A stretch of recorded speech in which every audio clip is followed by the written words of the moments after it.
Hey guys, Spamature from HeadFi here. We got the Cowon Plenue S. Just wanted to go over the features and functionality and the hardware of it real quickly.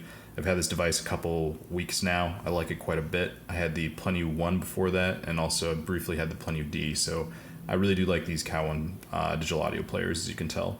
It's quite a handsome looking device, which you wouldn't be able to tell because it has this weird hump on the back. However, when it's outside of the leather case, it actually does look quite attractive. It's very angular. I think it looks quite a bit better than the Ashton Kern devices. It's a little bit more conventional than their designs, which I appreciate.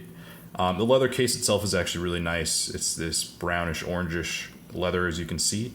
It's got this color contrast stitching, which I find pretty nice as well. It's a nice touch. It's a lot better than the case that came with the Plenue 1. I actually used the Dignus case on my Plenue 1 because I hated the stock case a lot.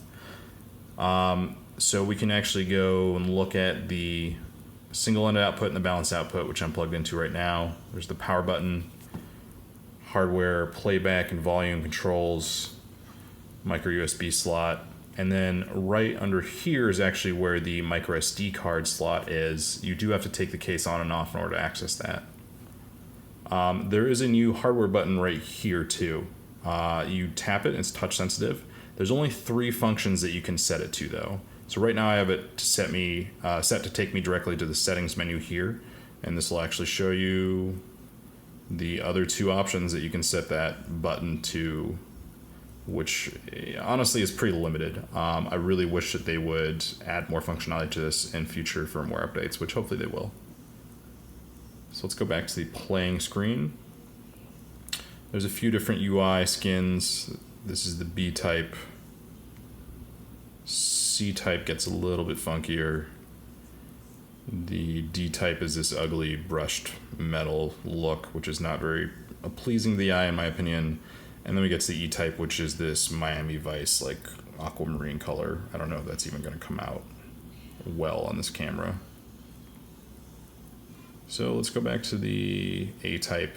There's also level meters here at the bottom. There's off, kind of an analog, and back to the digital levels. So if we go to the file browser, you can see that I'm at the track level underneath an album right now. Here is the album level underneath an artist, and here's the list of all artists. UI is fantastically smooth and snappy, very quick to respond. It's really great, I do have to say. You can browse by folder, and this actually just takes you directly into the directory tree of your storage. You can set up favorites. I haven't done that, as you can tell. All tracks. Browse by artist. Browse by album, genre, queue playlist. It looks like you can create new playlists as well, which is pretty cool. And I think, the album cover flow someone wanted to see.